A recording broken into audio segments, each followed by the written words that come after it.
आजची रेसिपी त्यांच्यासाठी ज्यांना मसाला टाकलेली अंड्याची भाजी आवडत नसेल त्यांच्यासाठी. ह्याच्यामध्ये कुठल्याही प्रकारचे मसाले जाणार नाही. कांदा, घरगुती चटणी, मीठ एवढंच आपण टाकणार आहे त्याच्यामध्ये.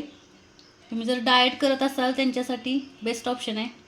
फक्त कांदा कमी टाका. तुमच्या अंड्याच्या क्वांटिटीनुसार तुम्ही कांदा टाकू शकता त्याच्यामध्ये. तेल टाकायचं कढईमध्ये, थोडंसं तेल टाकायचं.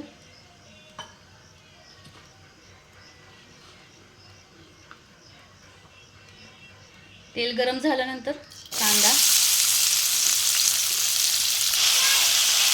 गॅसची फ्लेम कमी ठेवायची आणि कांदा सतत परतत राहायचं, कारण आपण त्याच्यामध्ये तेल कमी टाकले. कांदा जास्त जळून नाही द्यायचा.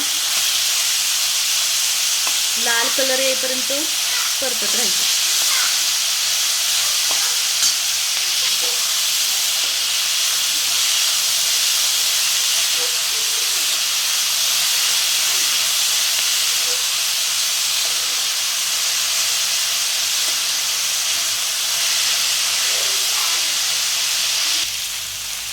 तुम्ही जर डाएट करत असाल आणि तुम्हाला जर उकडलेलं अंडं खायची इच्छा होत नसेल तसंच, तर तुमच्यासाठी हा बेस्ट ऑप्शन आहे.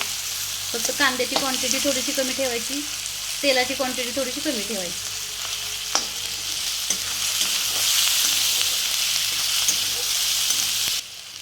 गॅसची फ्लेम कमी ठेवून मिक्स करत राहा सतत, म्हणजे करपणार नाही कांदा.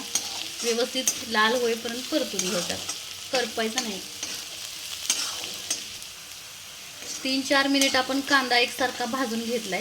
मग अशी कांदा खूप जास्त दिसत होता. आता बघा कांदा केवढा किती दिसतोय. अंड्याच्या क्वांटिटीनुसार तुम्ही कांदा घ्या. घरगुती चटणी तुम्हाला जसं आवडतं तिखट तसं तुम्ही टाका त्याच्यामध्ये. मीठ परत परतून घ्यायचं. थोडीशी चटणी भाजून घ्यायची कांद्यासोबत.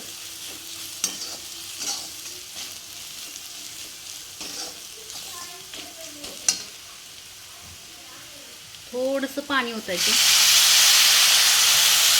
चटणी जळू नये आपली. आपण टाकलेली चटणी, आपण जी चटणी टाकली ती जळू नये त्यासाठी थोडंसं पाणी ओतायचं. थोडंसं, जास्त नाही ओतायचं.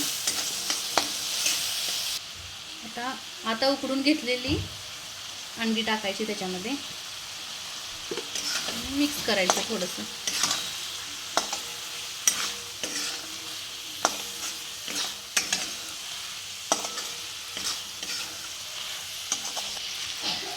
तयार झाला.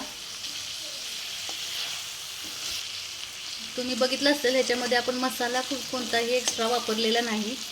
व्हिडिओ आवडला तर व्हिडिओला लाईक, शेअर, सबस्क्राईब करा आणि नक्की ट्राय करून बघा.